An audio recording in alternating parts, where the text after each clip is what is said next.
আসসালামু আলাইকুম। 638 পদে পানি সম্পদ অধিদপ্তরের নিয়োগ বিজ্ঞপ্তি প্রকাশ হয়েছে। আবেদন শুরু 11 ফেব্রুয়ারি 2025 থেকে, আবেদনের শেষ 28 ফেব্রুয়ারি 2025। কিভাবে আবেদন করবেন আমি আবেদনটি সম্পূর্ণ মোবাইল স্ক্রিনে দেখিয়ে দিব। আপনারা মোবাইলের মাধ্যমে আবেদন করে নিতে পারবেন। চলুন ভিডিওটি শুরু করা যাক।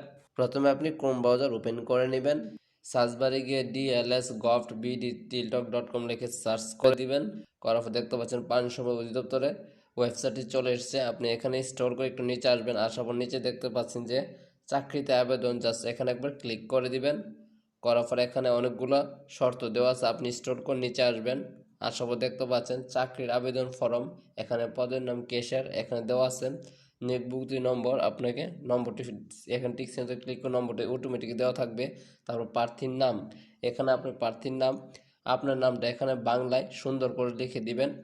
প্রার্থীর নাম ইংরেজিতে বড় অক্ষরে, আপনার নামটা ইংলিশে সুন্দরভাবে এখানে বড় অক্ষরে সবগুলো অক্ষর এখানে বসিয়ে দিবেন। জাতীয় পরিচয়পত্র নম্বর এবং জন্ম নিবন্ধন নম্বর, আপনার যদি কোনো জাতীয় পরিচয়পত্র নম্বর অথবা জন্ম নিবন্ধন নম্বর থাকলে এখানে বসিয়ে দিবেন। আর যদি না থাকে, তা না থাকলে কোনো সমস্যা নাই, দিলেও চলবে না দিলেও চলবে। যেখান থেকে যেগুলো স্টার চিহ্ন দেওয়া আছে এগুলো আপনাকে ফিল আপ করতে হবে, মাস্ট বি। আর যেগুলো স্টার চিহ্ন নাই এগুলো আপনাকে ফিল আপ করলেও চলবে, না করলেও কোনো সমস্যা নেই। তো নিচে দেখতে পাচ্ছেন জন্ম তারিখ স্টার চিহ্ন দেওয়া আছে, এটা আপনাকে মাস্ট বি ফিল আপই করতে হবে। আপনি জন্ম তারিখ বসিয়ে দিবেন। বিভাগ সিলেক্ট করে নেবেন, নিজ জেলা সিলেক্ট করে নেবেন, মাতার নাম সিলেক্ট করে বা নাম লিখে নেবেন, পিতার নামটি আপনি লিখে নেবেন। তারপর দেখতে পাচ্ছেন যে স্বামী স্ত্রী, বিবাহিত প্রার্থীদের ক্ষেত্রে স্বামী যদি হয়ে থাকে তাহলে স্বামী সিলেক্ট করবেন, আর আপনার ক্ষেত্রে যদি হয়ে থাকে তাহলে স্ত্রী সিলেক্ট করে দিবেন। নিচে দেখতে পাচ্ছেন জেন্ডার, পুরুষ হলো পুরুষ, মহিলা হলো মহিলা সিলেক্ট করে দেবেন। নিচে দেখতেছেন মোবাইল নাম্বার, আপনাকে একটি সচল মোবাইল নাম্বার এখানে বসিয়ে দিতে হবে। তারপর দেখতে পাচ্ছেন ধর্ম, আপনি ইসলাম হলে ইসলাম, হিন্দু হলে হিন্দু আপনি জাস্ট দিয়ে নেবেন। নিচে জাতীয়তা, আপনি অবশ্যই এটা বাংলাদেশে সিলেক্ট করেই থাকবে।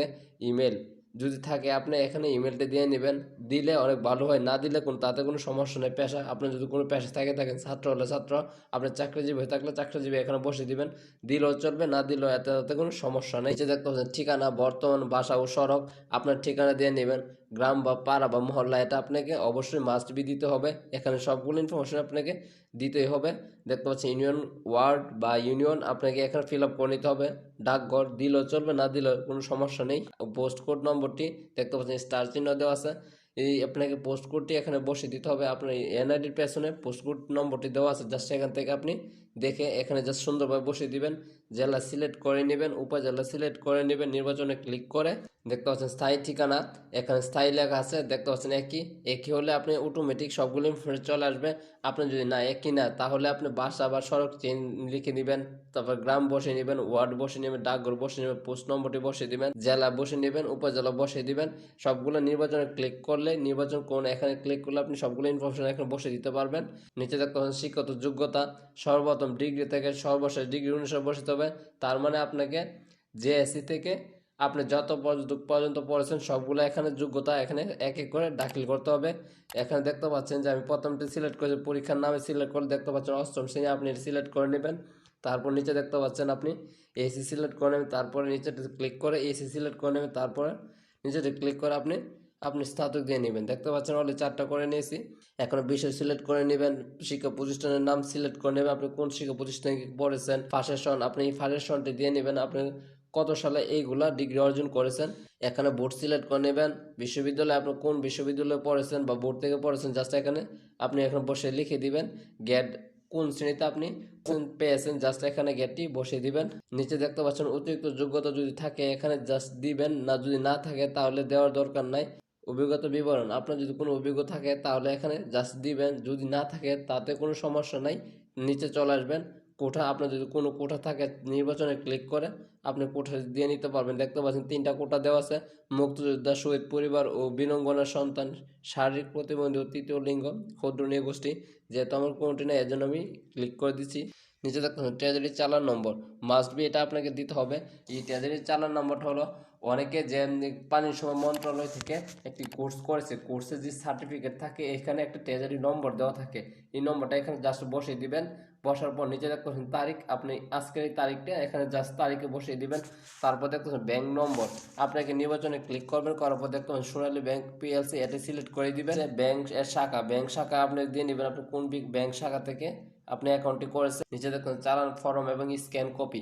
আপনি যে চালান নম্বরটি এখানে বসে দিয়েছেন এটার একটি স্ক্যান কপি এখানে বসে দিতে হবে। অবশ্যই আপনাকে স্ক্যান করে জাস্ট আগে নিতে হবে। নেওয়ার পর এখানে নির্বাচন করে ক্লিক করে আপনি সেটা ইচ্ছা মানে দিয়ে নেবেন। দেওয়ার পর দেখতে পাচ্ছেন বিভাগীয় প্রার্থী কিনা, না বিভাগীয় প্রার্থী না, এর জন্য নাতে ক্লিক করে দিবেন। নিচে দেখতে পাচ্ছেন প্রার্থীর ছবি অবশ্যই 300 পিক্সেল হতে হবে, সর্বনিম্ন 100 কপি। এর বেশি যদি হয় তাহলে এখানে আপনি আপলোড পারবেন না। আপনি যদি না জানেন কীভাবে 300 পিক্সেলের ফটো করতে হয়, আমার ভিডিও ডিসক্রিপশন বক্স থেকে ভিডিওটা দেখে নেবেন, তাহলে খুব সহজে আপনি 300 পিক্সেলে করে নিতে পারবেন ফটো। এই নির্বাচনে ক্লিক করে আপনি জাস্ট এখানে দিয়ে নেবেন। নিচে দেখতে পাচ্ছেন প্রার্থীর স্বাক্ষর, আপনি প্রার্থীর স্বাক্ষরটি আপনি করে নিতে পারবেন। আমার ভিডিও ডিসক্রিপশন বক্সের ভিডিওটা দেখে নেবেন, তাহলে খুব সহজে আপনার প্রার্থী সিগনেচার এবং ছবি সুন্দরভাবে আপনি করে নিতে পারবেন। নিচে দেখেন একটা বক্স দেওয়া, আমি এই মর্মে অঙ্গীকার করছি যে উপরে বর্ণিত তথ্যগুলি সম্পূর্ণ সত্য। মৌখিক পরীক্ষার সময় উল্লেখিত তথ্য প্রমাণের জন্য সকল মূল সার্টিফিকেট ও রেকর্ডপত্র উপস্থাপন করব। কোনো তথ্য অসত্য প্রমাণিত হলে আইনত শাস্তি ভোগ করতে বাধ্য থাকব।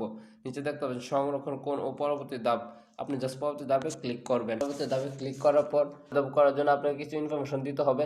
দেওয়ার পর এটা সাবমিটে ক্লিক করে দিবেন। এইভাবে আপনি চাকরির আবেদনটি করে নিতে পারবেন। ভিডিওটি একটু ভালো লেগে থাকে অবশ্যই চ্যানেলটি সাবস্ক্রাইব করতে ভুলবেন না।